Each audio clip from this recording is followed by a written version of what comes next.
Hello everyone, it's Nikki Batgirl D'Angelo here for another Star Citizen Addicts Anonymous.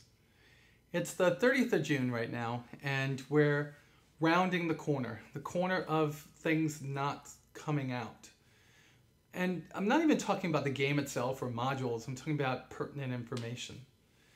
Way back during PAX East, we were promised within a few weeks to a month we'd be playing the FPS module, and shortly after that we'd have the social module. Over the last few days, or I should say the last week, we've learned from Chris Roberts himself that it's just not up to par, and why push out something that's broken when you can fix it and then really have the testing done on play rather than bugs. And I totally agree with what Chris is saying. I'm coming up on 2 years that I've been supporting the game, and that will happen just at the end of August. I became a backer on the 27th of August 2013. My first purchase was an Aurora, and I own about $2,000 worth of ships at this point. So I really support this game, and I support it in a very big way. Not just with my money, not just with my time playing, with my time doing these videos. And I question myself at times, how do you keep doing this every single week? Ben's Day every week, State of the Game every now and then, mostly every week, a Star Citizen Addicts Anonymous, new ship reviews and tweeting when I can and Facebooking when I can, when there really isn't a game to play. Like, how do you have that, how do you keep that going? How do you keep the, see, my fear is I might be losing a little bit of respect, credibility, that's the word I'm looking for, from people that haven't been in the game yet. And they look at me and say, oh, here's that girl again, and she's talking about a game that you can't even go in and play for real. Well, I signed on to Star Citizen because I wanted to be part of the development of the game. I wanted to follow it through from start to finish. And I think that's a big piece of what drove me to the game, because they offered up a smorgasbord of different features that weren't going to be in any other game. And I really wanted it to be made right. So when they asked me to help fund the game with my hard-earned cash, knowing that I wouldn't have a game for 2 or 3 years, or maybe 4, I had no problem with throwing them cash at every turn. And I still don't. But what I fear now is that the hype is coming from not just CIG, but from the media and from those of us that support it and push people towards the game as it's a real game instead of what it actually is, which is just a alpha test of a game that we're going to have next year. Now remember, Star Citizen we're talking about, not Squadron 42. Squadron 42, the scripted campaign, dynamic campaign, will be out sometime at the end of this year. So why is it taking so much time? And I think I totally touched on this in the past with many different things I've said. One of the biggest things is that this game has to build most of its technology itself. It's using an FPS engine that's made for small worlds and turning it into something huge. They're trying to put a little bit of everything in it, kind of like allspice, right? FPS, social module, you know, combat, repair, salvage, exploration. A little bit of everything. It sounds a lot like EVE meets World of Warcraft meets Battlefront, or Battlefield. But it's even more than that. They're building a living, breathing, dynamic universe that's going to exist long after the game goes live. And that's going to take a while.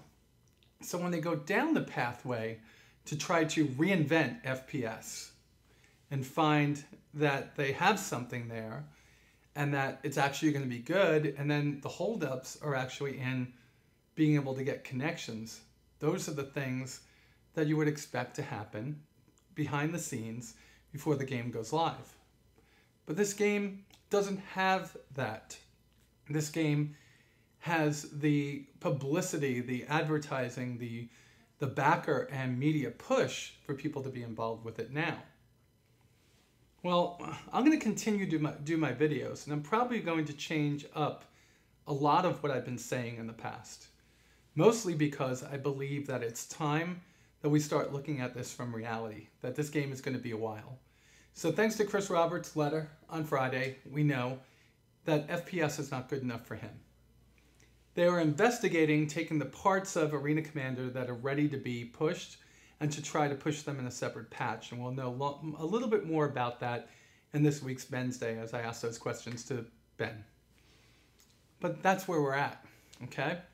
So when I stand up here each week and want to come up and bring some great news to you, a lot of times the best news I could bring you is it's not ready.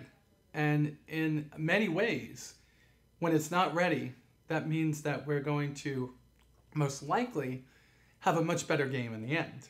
I'd rather them tell me now than tell me later. If you were around for the release of the Arena Commander or Arena Commander 1.0, let me tell you, it was anything but perfect, and it took a really long time to get to where we are now.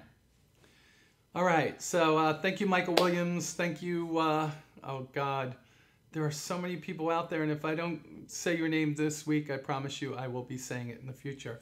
All of you that have Thomas Vandenhoeven, thank you very much for contributing to my patreon.com website.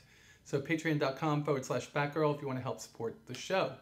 Today's show is being brought to you by a few people that actually helped me get a brand new camera for the show. Mostly with their expertise as to which camera to buy. I made a promise a few months ago, or a month ago, that I was going to stop pushing for money for the camera. I figured that that was actually becoming a little bit cheesy. I withdrew my appeals for that and just got the money together that I get from the show each month and paid off everything I could and then picked up a Sony A6000. So the only thing I need to get now for it is a 50mm lens to make it better.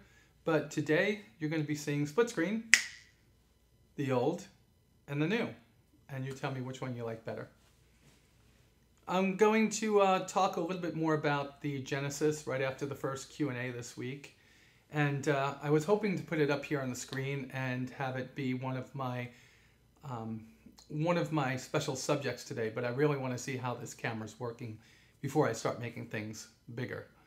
So over the coming week, we have the end of the Genesis Starliner sale, which seems to be going okay. It's a $400 ship. It's not going to be for the mainstream. It's going to be for the really dedicated players who really want that type of gameplay. And I will tell you this, although I can't get the funds together for a $400 ship right now, nor do I want one right now, that Genesis will be in my hangar at some point in the future.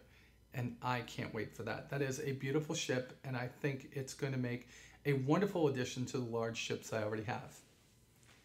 I want to talk a little bit more about the Enablers. The Enablers is growing. It is the organization that grew out of the show, or actually grew out of the Star Citizen Addicts Anonymous thread inside of the Subscribers Den. If you don't know what the Subscribers Den is, you might want to subscribe for $10 a month to the RSI website. And that's totally up to you, but it's a place where you can go and primarily talk and not get flamed about everything that you say. But the organization grew out of there. We have lots of wonderful people.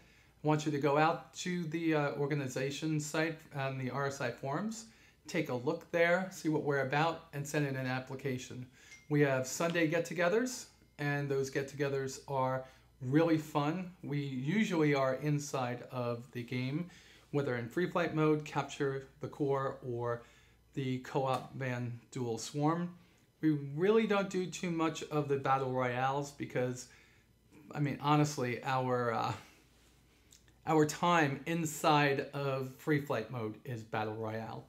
So I hope to see some of you there. If you want to come as just an associate member and join us and still are going to stay in your own organization, we definitely want to see you that way too. All right, hopefully I can do another video this week. Like I said, this is a test, but I really wanted to give out my thoughts on Chris Roberts' letter.